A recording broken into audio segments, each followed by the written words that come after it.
Bonjour, alors voilà, je fais ma vidéo comme j'avais dit, le Roswell russe. Demain c'est mon infiltration, donc après ça sera pas avant dimanche.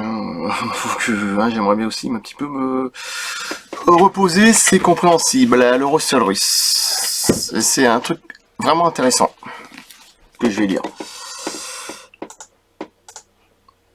C'est parti. Le Roswell russe.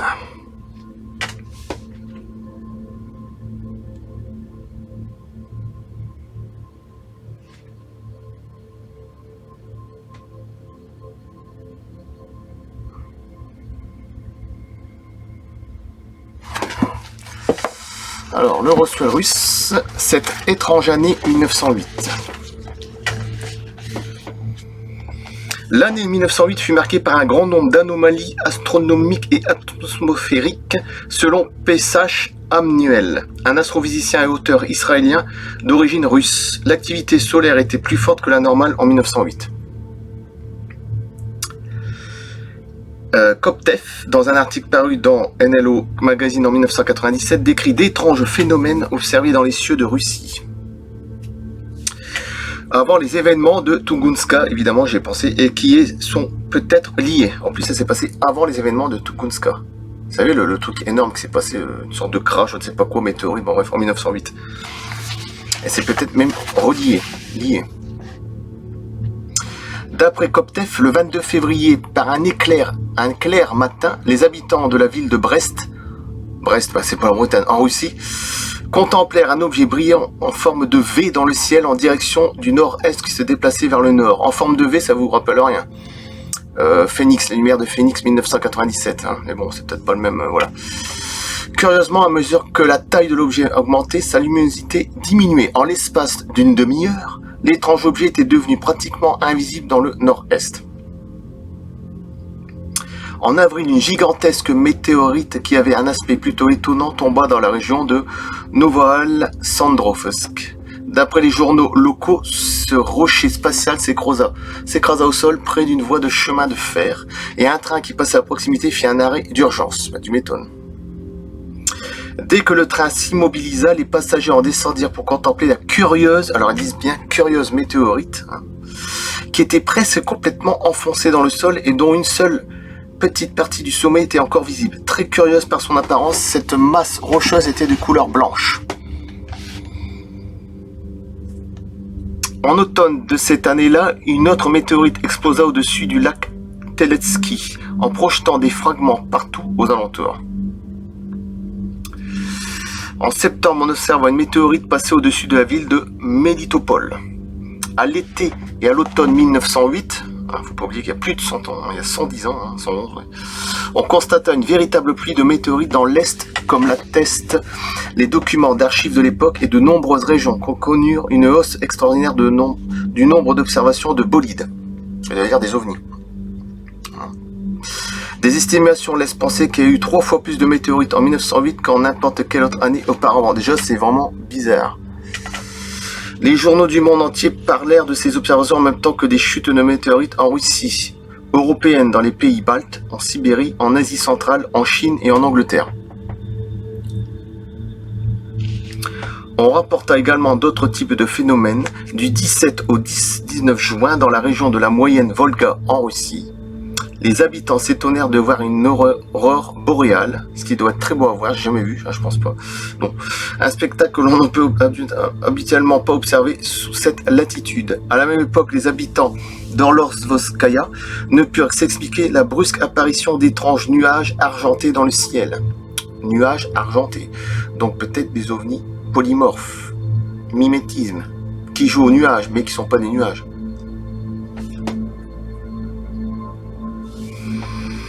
Quelques jours plus tard, les personnes qui vivaient dans la périphérie de la ville de Youryev, aujourd'hui Tartu, ainsi que dans d'autres régions, purent contempler avec étonnement un ciel violet à l'aube. Un phénomène qu'ils n'avaient jamais vu auparavant. Ça commence fort. C'est un peu comme si la nature se préparait à un événement vraiment inhabituel. Le 21 juin, toujours de la même année, 1908, les habitants de plusieurs régions d'Europe, mais aussi de l'ouest de la Sibérie, observèrent des cieux très lumineux aux aurores. De même, au crépuscule, on revit des curieux nuages couleur argent qui s'étendaient dans le ciel d'est en ouest. Après le 27 juin, les signalements faisant état de nuages de ce type devinrent plus que fréquents. Des équipages de bateaux qui traversaient l'Atlantique rapportaient avoir vu des nuages denses de poussière ou de cendres se déplaçant à haute altitude. Les journaux précisèrent que l'humanité n'avait pas été confrontée à des manifestations aussi exotiques depuis l'explosion du Krakatoa dans le Pacifique. À la même époque, de nombreuses régions connurent des conditions climatiques anormales et des phénomènes d'ordre tellurique. Au printemps 1908, de fortes chutes de neige inhabituelles recouvrirent la Suisse et furent suivies par des inondations catastrophiques. Puis, il y a eu des tremblements de terre. Dans la ville sibérienne d'Irkoutsk, les scientifiques de l'observatoire local enregistrèrent pas moins de 1500 tremblements de terre d'intensité variable. Tout est bizarre, 1908, décidément. C'est marrant, ça fait penser un peu à notre époque, tout ce qu'on voit, les tremblements, les trucs bizarres, le ciel, bon. Faut pas oublier qu'il y a le projet ARP, les militaires sont capables de changer le climat. Oui. Mais pas que ça, il y a peut-être aussi Nibiru, je sais pas, peut-être qui se rapproche, enfin bref, il y a un tout. C'est compliqué. Mais réchauffement climatique... j'ai plutôt envie de dire caca ou autre chose, bon bref. Lorsque l'observatoire fit parvenir des questionnaires aux témoins de toute la région, les réponses recueillies se révélèrent particulièrement étranges. Aucun d'eux n'avait ressenti de secousse tellurique, mais ils disaient avoir entendu ce qui ressemblait à un tonnerre incroyablement sonore. Ceci en dépit du fait que le ciel était dégagé et sans nuages. Après avoir passé en revue une soixantaine de témoignages, A.V. Voznesenski, le directeur de l'observatoire, arrive à la conclusion que ces tremblements de terre avaient quelque chose à voir avec les événements de Tunguska, le fameux crash météorite, entre guillemets. Selon Pesach annuel, le 30 juin, le jour de l'incident, l'observatoire d'Irkoutsk enregistra une secousse tôt ce matin-là. Le sol se mit à bouger à 7h19 et les équipements de l'observatoire détectèrent 3 secousses. Chacune durant plus de 2 minutes. Le directeur de l'observatoire et ses assistants déterminèrent rapidement que l'épicentre du tremblement de terre se situait entre les rivières Nisyaya et Podia-Menaya Tunguska, au nord du poste de trait de Vanavara.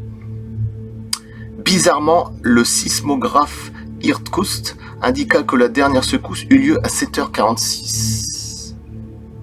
Soit environ une demi-heure après l'explosion de Tunguska. Voznesenski, le directeur de l'observatoire, pensait que la dernière indication du sismographe ne se rapportait pas du tout à un tremblement de terre, mais à une explosion aérienne. L'onde sonore de cette explosion atteignit Irkoutsk 45 minutes plus tard et continua sa progression à travers la planète.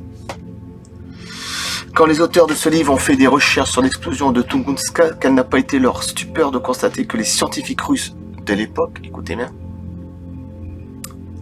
avaient à peine pris l'événement lui-même en considération. Par la suite, bien entendu, des hypothèses ont été formulées à son sujet et des expéditions organisées sur les lieux. Et cela continue de nos jours. Et existe certainement plus d'un siècle après. Certainement encore. Il existe certainement des chercheurs et des groupes qui ont réagi presque immédiatement à l'événement, mais nous ne disposons que de très peu d'informations sur la question. Nous reviendrons sur son point plus loin dans ce chapitre. L'explosion, on va dire ça aussi. L'objet arriva par l'azimut 115 degrés et descendit suivant un objet d'entrée compris entre 30 et 35 degrés au-dessus de l'horizon avant de poursuivre une trajectoire nord-ouest, en direction de l'horizon. Lorsque l'objet atteignit une altitude de quelques kilomètres au-dessus du sol, une terrible explosion aérienne embrasa la forêt en dessous de lui et réduisit à néant un secteur de plus de 1500 km² et les courants aériens de la haute atmosphère commencèrent à éparpiller des cendres sur l'ensemble de la planète. On estime la masse de l'objet à 100 000 tonnes. Ce qui fait un gros pétrolier en gros. Oui, 100 000 tonnes. Et la force d'explosion à 40 mégatonnes de TNT, soit 2000 fois la puissance de la bombe atomique qui a explosé au-dessus d'Hiroshima, Japon en 1945. Les événements de Tunguska n'auraient peut-être jamais attiré l'attention du monde entier. Konstantin, Ziegel, Korolev et autres d'entre eux avec eux. Et si on n'avait pas relevé d'autant de contradictions criantes dans les observations du comportement de l'objet, parce qu'on parle d'un objet, les experts en balistique qui se sont penchés sur le dossier ont déduit qu'avant d'exploser, l'objet de Tunguska avait volé d'est en ouest à faible allure. Cette trajectoire fut confirmée par les témoins qui vivaient à l'est du lac Baïkal. Mais assez curieusement, les témoins qui observèrent l'objet depuis l'ouest du lac jurèrent que l'objet avait progressé du sud au nord. En 1969, Félix Ziegel, un scientifique et ufologue réputé en Russie, suggéra dans un article paru dans le numéro 12 du magazine Technica Molodesi que l'objet de Tunguska était un ovni qui avait survolé la forêt et exécuté quelques virages serrés dans les cieux de Sibérie avant d'exploser pour une raison inconnue. Donc déjà on n'est plus là, on n'est plus dans un météorite, on est un ovni. Enfin bon. Certains de ceux qui avaient contemplé le vol de l'objet au-dessus de la taïga dirent par la suite qu'à un moment donné celui-ci avait modifié sa trajectoire pour repasser au-dessus du lac Baïkal. Bah déjà un météorite qui fait ça, c'est impossible mon pote. On relève d'autres incohérences dans les témoignages qui sont parvenus jusqu'à nous. L'objet du sud aperçu dans les premières heures du matin fut décrit comme une étoile de couleur blanc-bleu. Cependant, l'objet de l'est, observé bien plus tard dans la journée, fut décrit comme un objet volant rouge au déplacement rapide. Bah oui, mais change de couleur, c'est multicolore. Hein. Enfin, il y en a peut-être plusieurs. Alexei Zolotov, un scientifique et par ailleurs investigateur du paranormal, émit l'idée que les événements de Tunguska pourraient impliquer deux objets, c'est ce que je viens de dire, totalement indistincts qui seraient arrivés de directions différentes avant de converger au-dessus du Tunguska. Zolotov suggéra que deux ovnis, déjà c'est deux, l'un venant du sud et l'autre de l'est, se sont rejoints au-dessus de la taïga avant d'exploser, probablement suite à une collision. Et l'explosion fut énorme, hein, ce que j'avais dit au début. Là. C'est effrayant. Se peut-il qu'un objet ait intercepté le second au-dessus de l'impénétrable taïga sibérienne en 1908 ? Est-il ici question d'un système de défense extraterrestre fonctionnant à la manière de nos missiles ? L'idée a été examinée par des ufologues russes dès 1991. Et pourtant, si nous avons affaire à une explosion ou à de la désintégration d'un objet en altitude, aucun débris, malgré ce qu'en disent ceux qui prétendent le contraire, n'a jamais été retrouvé. Donc déjà, il n'y a eu qu'un débris. Bon. Un autre scientifique russe justifie l'existence de contradictions entre les témoignages en affirmant que les observateurs avaient vu deux météorites différents 2 jours distincts, ce qui a donné lieu à des descriptions entièrement différentes. Alors, certains chercheurs estiment que l'objet de Vaishka, découvert en 1985, à près de 3000 km de Tunguska, pourrait être un débris des événements de 1908.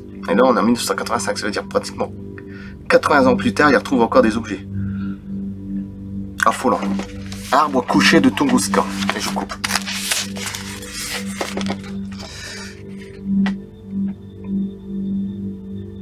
La fête de recherche 1908, vous allez trouver, hein, je suis sûr, certain. Voilà. Cette étrange année 1908. Alors, je sais pas, parce qu'après il y a tellement de trucs à lire, c'est trop long. Peut-être que je ferai une vidéo de suite, je sais pas, je vais voir. Cette étrange année 1908. Voilà, et je coupe là, merci. Le Roswell russe, à bientôt. À dimanche, hein, dans 3-4 jours. Comme j'avais dit, c'est normal, une infiltration de main, j'ai besoin de repos. C'est tout à fait logique. À bientôt.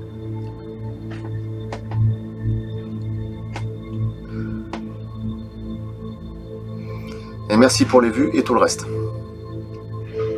Et les abonnés, évidemment. A plus!